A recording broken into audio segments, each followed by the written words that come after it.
Hi, Jeff Lawton here. I'm in southern Arizona in a real hot climate, and I'm going to show you water harvesting in a streetscape like you've probably never seen before. This is a place where the river is completely dried up and it's just flood and drought regime now. Come along and let's have a look.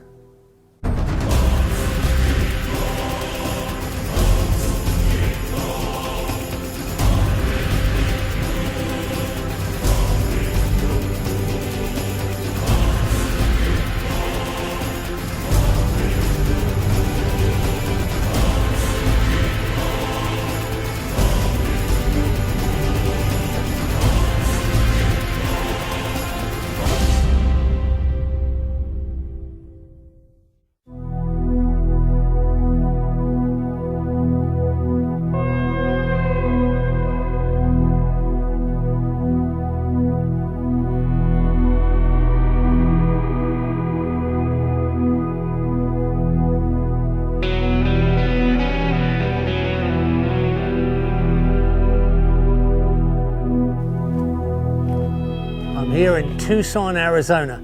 I'm looking for the man who's known for dry land water harvesting. And this looks like this might be the right spot.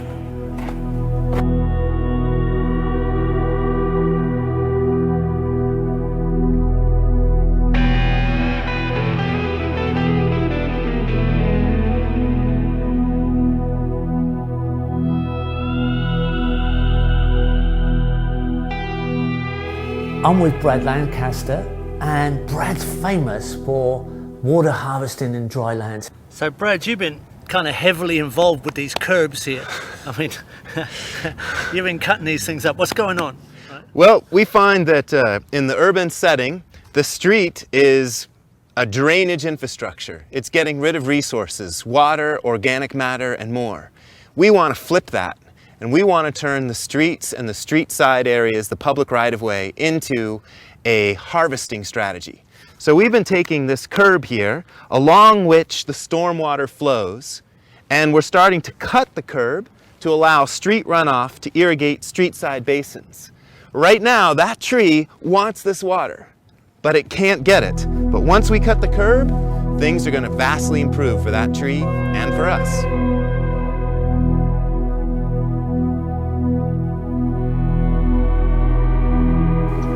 So Brad, what exactly happens here when there is a rain event and water's running off this road through this cut? Okay, well, basically what's going on here with this road, the middle of the road is crowned or raised, and it drains the water to the curb on either side. So the slope is this way, so water flows along the curb. We've cut the curb down to the elevation of the street. So water will take the path of least resistance, it'll flow downhill. So it flows on into the basin. Now, to encourage even more water, we've got this slight mound of aggregate we collected from the road that we put here. This further encourages more of the rain to go and the street runoff to go into the basin. There's some key elevations here. One, you gotta make sure that the basin is lower than the street. I see people screw that up all the time. So it could be even lower than this, but once we get past the tree, it drops. And it's much lower than the street. It's 2 feet lower. We just packed it full of mulch. Okay, that's the first elevation. Got to be lower than the street. The second key elevation point is we need to make sure that the inlet doubles as the outlet. So this street side basin is basically a backwater or an eddy system. So if it totally fills with water, then the water backs up on itself, no more comes in, and the surplus just goes on by to the next basin. This way, we never lose mulch. The mulch doesn't flow out. We don't have flowing water, we only have settling water. So there's no erosion, there's no head cutting. So it's a self-maintaining system.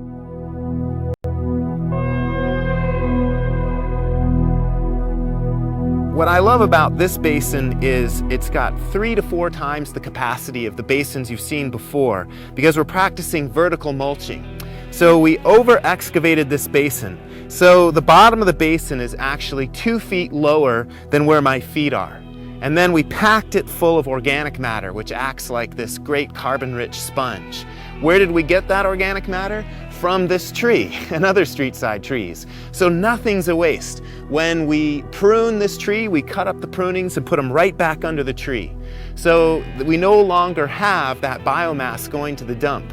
The great thing about that, we had studies done by university researchers. They found that this incredible carbon-rich sponge is helping bioremediate the toxins coming off the street.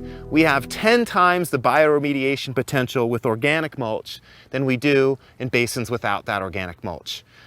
What's more, we find the trees are growing healthier and faster. We're getting more food production off the trees, and it just looks great. On this street alone, this neighborhood street in Tucson, where we get 11 inches of rain a year, only 11 inches a year, each mile stretch of this neighborhood street, which is 36 feet wide, we capture over 1 million gallons of rainfall per mile per year. It's actually closer to 1.25 million gallons per mile per year. When we moved here, there was nothing growing here. It was just a sterile oven-like experience. And the only wildlife we had were exotic pigeons. But when we started planting the rain in these basins and cutting the curb to let the water into the street side basins, and we started to plant, things just changed dramatically.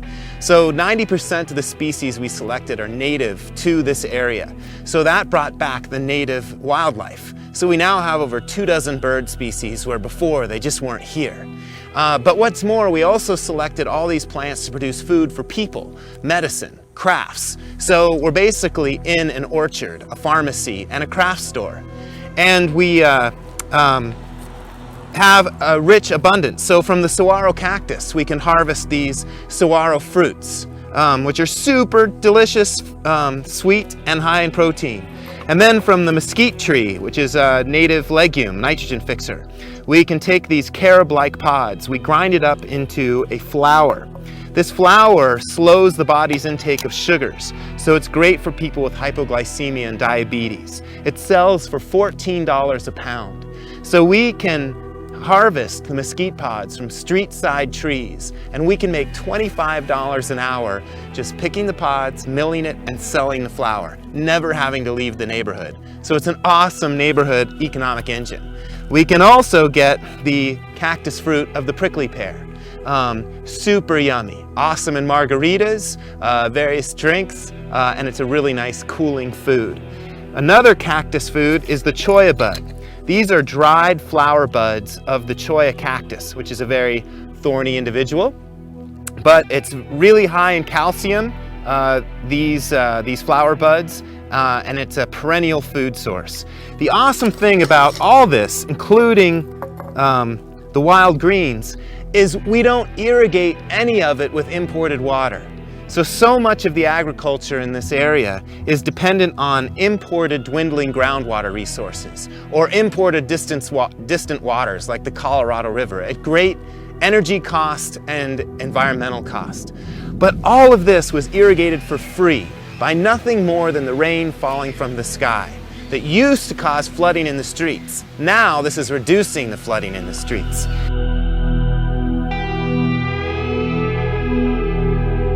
We started the first curb cuts here in Tucson. It was illegal when we did it, so we did it on a Sunday when no one from the city was watching. We started at the top of the watershed, so we had the least amount of water flow and volume to deal with, so it was less likely to have a big problem. We then observed our mistakes, we fixed them, and then we did more. And then neighbors saw how well things worked. The plants just flourished next to these curb cuts.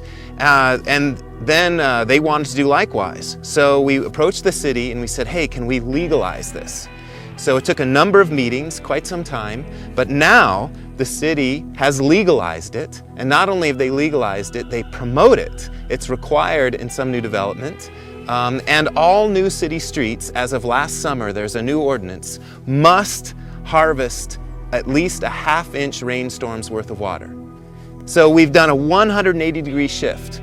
Where it used to be the streets drained 100% of the water, now they're starting to harvest the water, the organics, and to generate resources such as food-bearing shade trees.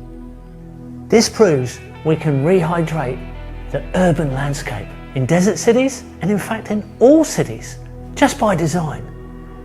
And if we do this, we can also rehydrate our river systems in the broader regional landscape. Now, this has all been done before in some form with ancient wisdom. And we've documented that for you. We've been out there and we've put it together. And they're coming up in future films. So stay tuned and we're going to bring them all to you.